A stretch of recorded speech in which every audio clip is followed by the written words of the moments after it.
नमस्कार विद्यार्थियों, आपका स्वागत है आपके अपने वेदिका क्लासेज के यूट्यूब चैनल में। आज हम बात करेंगे जो अपनी श्रृंखला चल रही है फर्स्ट ईयर और सेकेंड ईयर मोस्ट क्वेश्चंस की इलेक्शन थ्योरी से संबंधित। उसमें अपन इलेक्शन और वायरमैन फर्स्ट ईयर के जो मोस्ट क्वेश्चंस है उस श्रृंखला को आगे बढ़ाते हुए आज का अपना पहला क्वेश्चन है कि 4 कुचालित चालकों के समूह का क्या नाम होगा।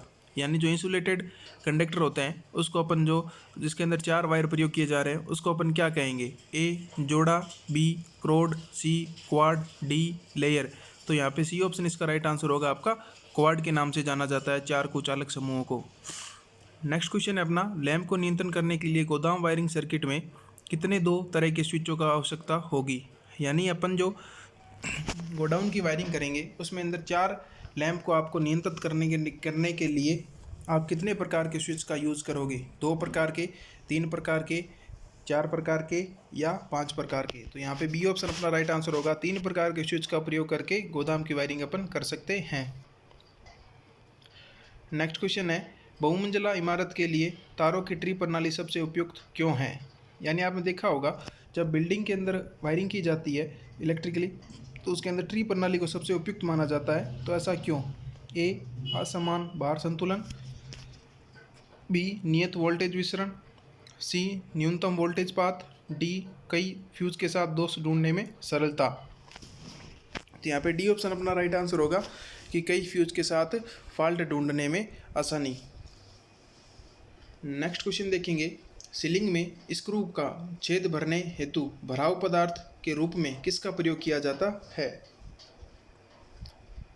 ए कागज, बी नाइलॉन, सी सीमेंट, डी पॉलीविनाइल क्लोराइड यानी पीवीसी। तो इसमें बी ऑप्शन इसका राइट आंसर होगा। नाइलॉन का प्रयोग करके छेद को भरा जाता है। नेक्स्ट क्वेश्चन है आपका जिसमें आपको एक प्रतीक दे रखा है सिंबल, ठीक है, और पूछा है ये सिंबल किससे संबंधित है। इसको देखने से अपन को पता चल रहा है यानी दिखने में ये लेटा हुआ 8 होता है जो आपका अंक गणित का अंक 8 उससे संबंधित है। तो ये किसका होगा। A table fan, B ceiling fan, D basket fan, D आपका एग्जस्ट फैन यानी। तो यहाँ पे आपका बी ऑप्शन इसका राइट आंसर होगा। सीलिंग फैन यानी जो छत का पंखा होता है उसका सिंबल होता है लेटा हुआ 8 जिसे अपन। नेक्स्ट क्वेश्चन देखेंगे, रिले का क्या नाम है। यानी आगे एक रिले का डायग्राम दे रखा है और उसमें पूछा ये रिले किससे नाम है। तो आवेग रिले, ड्राई रिले, विद्युत चुंबकीय रिले या पारा गीला संपर्क रिले। तो इसमें बी ऑप्शन इसका राइट आंसर होगा ड्राई रिले। नेक्स्ट क्वेश्चन है, आरेख का क्या नाम है। यानी आगे एक आपको सर्किट डायग्राम दे रखा है और उस डायग्राम से पूछा है इसका क्या नाम है। लेआउट आरेख, वायरिंग आरेख, स्थापना योजना या योजनाबद्ध आरेख। तो देखो इसको संबंधित अपन चल रहा है यानी किसी स्विच को 2 स्थानों से ऑपरेट करने के लिए वायरिंग हो सकती है या एक स्विच को एक स्थान से और किसी अन्य में जो आपका 5 पिन लगा है। यहाँ पे ये स्थापना से संबंधित है तो इंस्टॉलेशन प्लान है। तो सी ऑप्शन इसका राइट आंसर होगा। नेक्स्ट क्वेश्चन है, आईसीडीपी मुख्य स्विच का प्रयोग कहाँ किया जाता है। ए बड़े औद्योगिक स्थापना में, बी मुख्य शाखा परिपथ नियंत्रण में, सी सिंगल फेज घरेलू स्थापना में, डी 3 फेज स्थापना में। तो इसमें आपका आईसीडीपी यानी डबल पोल स्विच होगा इसमें। तो यहाँ पे सी ऑप्शन इसका राइट आंसर होगा। सिंगल फेज घरेलू स्थापना के अंदर आईसीडीपी का प्रयोग किया जाता है। नेक्स्ट क्वेश्चन अपना, कौन सी विद्युत सामग्री सामानों में सामान्य वर्गीकरण से संबंधित है। यानी जो सामान्य प्रकार के इलेक्ट्रिकल उपकरणों के अंदर एसेसरीज के अंदर इसको काउंट किया जाता है। ए फ्यूज, बी सीलिंग रोज, सी इंटरमीडिएटर स्विच, डी आपका पेंडेड होल्डर। तो यहाँ पे आपका बी ऑप्शन राइट आंसर होगा। सीलिंग रोज का प्रयोग किया जाता है। नेक्स्ट क्वेश्चन है, डीसी श्रृंखला में एमसीबी का अनुप्रयोग कौन सा है।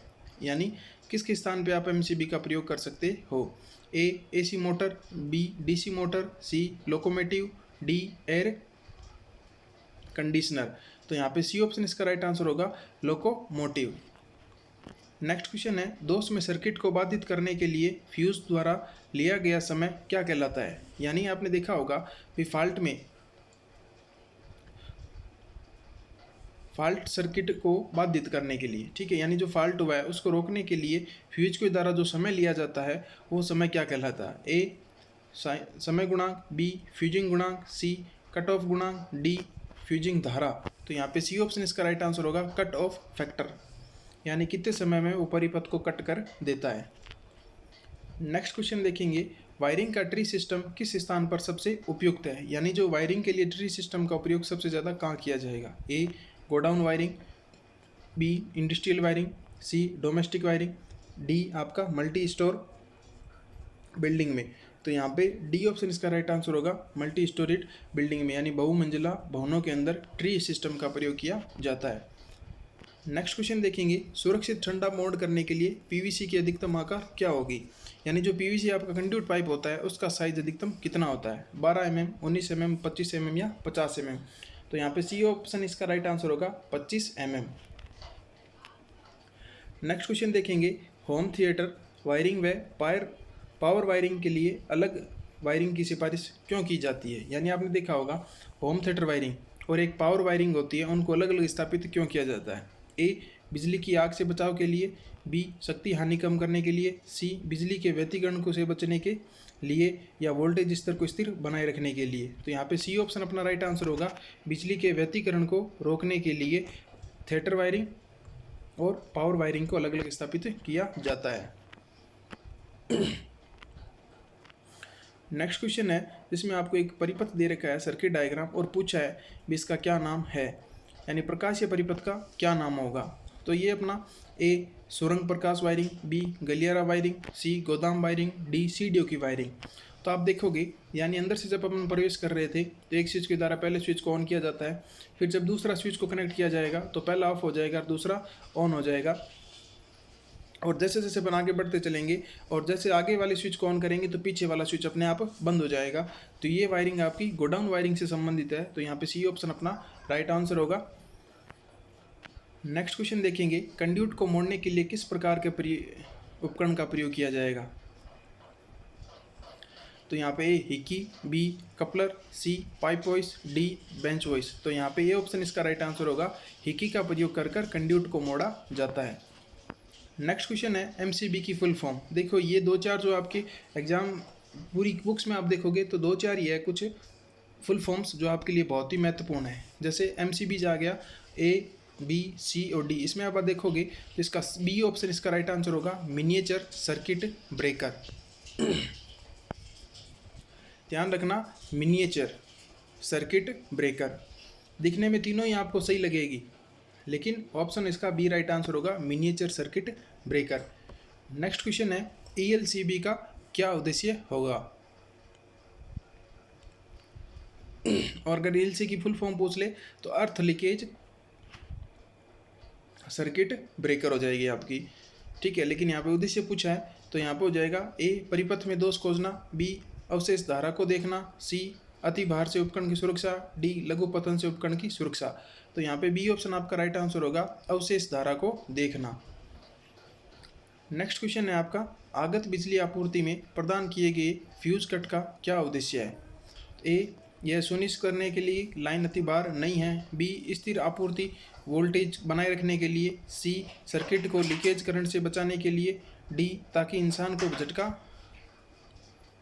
से बचाया जा सके, यानी फ्यूज का उद्देश्य।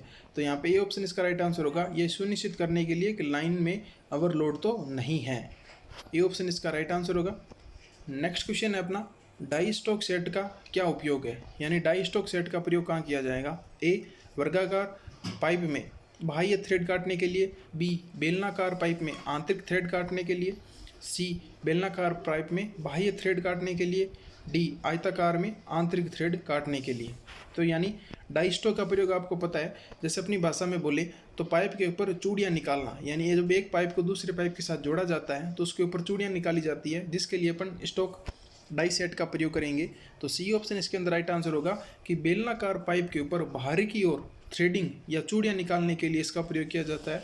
तो इसका सी ऑप्शन इसका राइट आंसर होगा। ये था आज का अपना महत्वपूर्ण क्वेश्चंस, जिसमें देखो विद्यार्थियों अपन लगभग 300 से 400 क्वेश्चन इसी क्रम में अपन कर चुके हैं। आगे भी ये क्रम आपका निरंतर चलता रहेगा। ये विभिन्न प्रकार की प्रतियोगिता परीक्षाएं जो ITI बेस की होती है या ITI की जो NCVT एग्जाम होते हैं उनके लिए बहुत ही महत्वपूर्ण है। अगर आपको वीडियो अच्छा लगे तो लाइक शेयर ज़रूर करें। आप चैनल पर नए हैं तो चैनल को सब्सक्राइब करना ना भूलें। धन्यवाद।